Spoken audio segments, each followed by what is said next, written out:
So the first picture is evolution, and originally I had sketched all the objects just on a table, laid out in a kind of very diagram, like from the in a line. Yeah, in a line Yeah. from the oldest to the newest, Yeah. and you know, maybe having a spotlight at the end and just making it very obvious.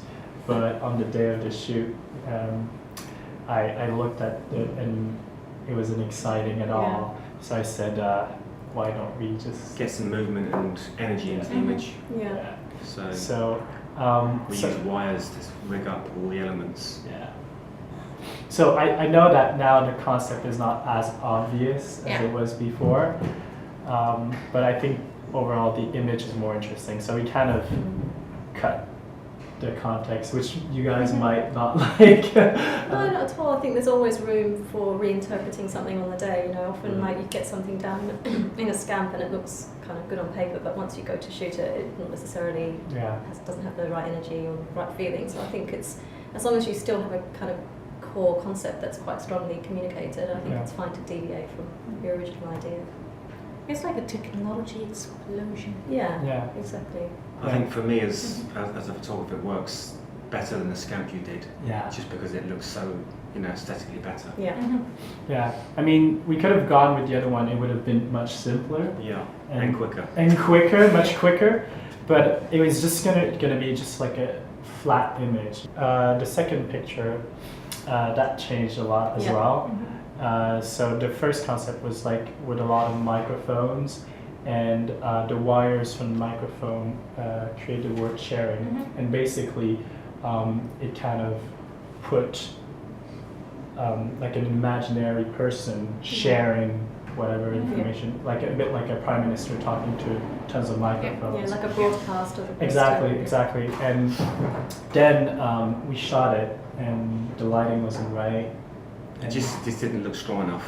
Yeah. I think we both looked at each other and just said, oh, these images, we want each one to be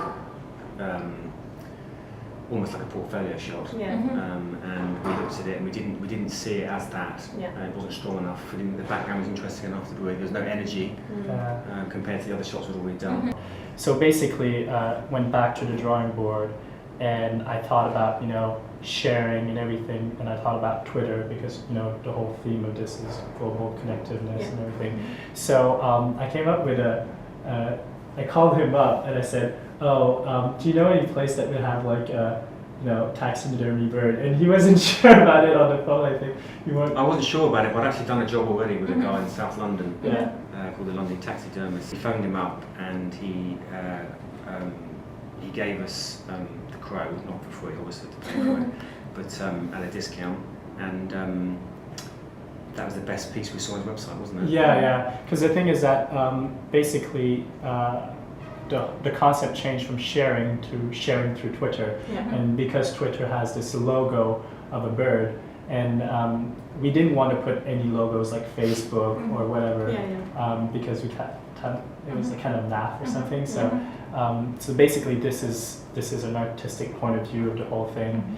So but what I find quite interesting is that you chose a crow, because it has some kind of like evil aspect. It's quite dark, and I think that's kind of there's a sort of a point of view, I suppose, that would say that all of this kind of constant communication and constant kind of in touchness and all of that stuff is not necessarily a good thing. So it's quite an interesting image from that point of view, that it can be read in different ways, and I think that's what will make it probably quite saleable, because it can be used in different contexts and different ways by different types of customers. So it's quite a cool image in that respect.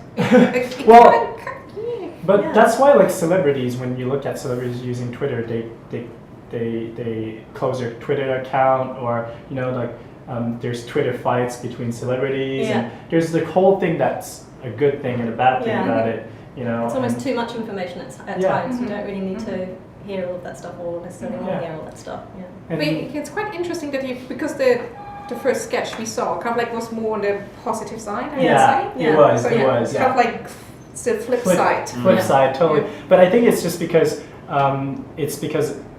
it was only the crow that was really nice, because there was more like in my head, I wanted like a very colorful bird. Yeah, like some kind of parrot or something. Exactly, but they were really ugly. Yeah. So we kind of went with the crow because the crow had this right movement. And posture. Exactly. And It's here, when you're stuck in the right place, basically.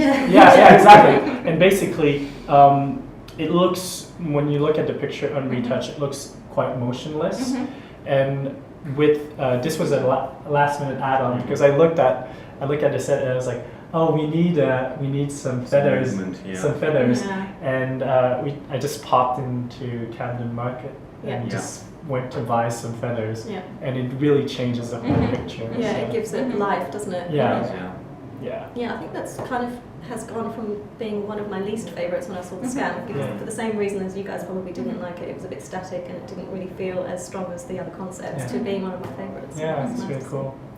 So third picture, so this is kind of like security on mobile. It can be interpreted in so many different ways. And when we sketched it, we didn't really like it, but after that we said like, oh, could be a good selling picture, you know, on Getty, because we were thinking about you guys and us at the same time. So